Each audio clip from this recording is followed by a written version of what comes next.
Thank you and welcome to the show this morning. The topic this morning is current political situations and conditions in Africa. And we have with us to talk about some of the current political, social, and economic situations in Africa 2010, Dr. Leonard Madu. And Dr. Madu, let me welcome you to the show this morning, and again to remind our audience that you are officially our expert on Africa, as you have been many, many years. And what we'd like to do today is to talk about some of the things that are currently happening in politics, in social activities, and in economic activities in Africa. And so let's start off by having you to give us an overview in a real sense of the current situation, political situation in Africa. Thank you. Yes, you know, this 2010 has been one of the quietest, years in terms of internal political, violent actions on the continent. Most of the wars have winded down or have completely ceased. Angola is busy reconstructing, its country after 15 years of civil war between the Angolan government and UNITA.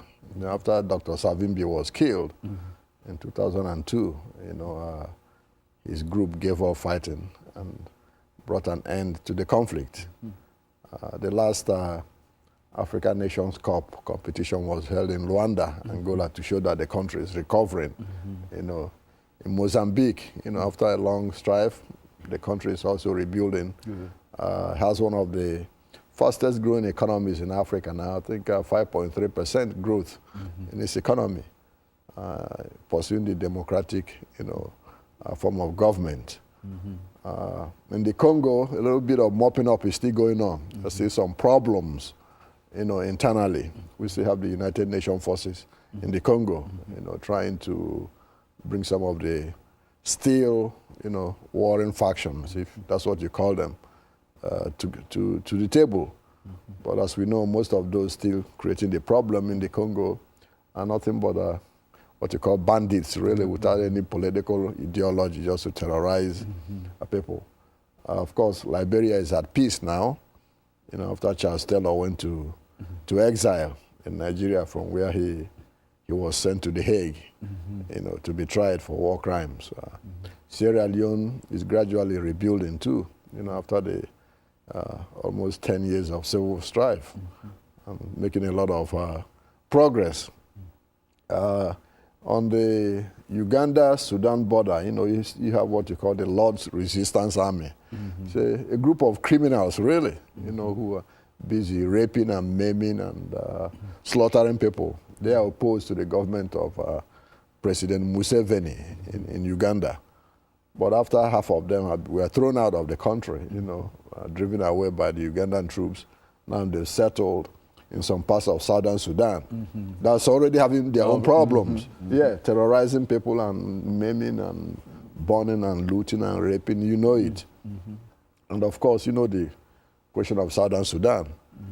Since they signed that agreement in 2005, the country, the province is kind of quiet now, waiting for the referendum in, next year, January 9th, when they will decide if they're gonna be part of Sudan or have, their own separate government. Burundi is quiet now, after years of conflict between the Hutus and the Tutsis. The same with Rwanda. It's kind of peaceful now after the genocide and efforts to reconcile and rehabilitate the country. In terms of some of the economies, some of the countries have posted considerable gains. Botswana is doing very well. It's a place for people to go and invest. The economy is growing at an astronomical rate. And it's also a quiet and peaceful country. Swaziland is quiet and peaceful, good place to invest. Lesotho is also quiet and peaceful. Mauritius, another good place to invest. It's quiet, peaceful. Ghana, of course, has been doing very well economically. And Equatorial Guinea despite the fact that it's being ruled by a dictator, is regarded by the World Bank now as the fastest growing country, one of the fastest growing countries in the world. Yeah, with a population of 700,000 people and oil reserves as large as that of Kuwait. You know, so there's some prosperity going on despite all the negative, information concerning As a matter the of fact, continent. I think you might say, Dr. Madu, as we wind down for this first commercial break, that this simply represents the best report that we might get on Africa over the last 8 or 10 years. Is that right? That's correct. And of course, we'll Absolutely. continue this after this short commercial break.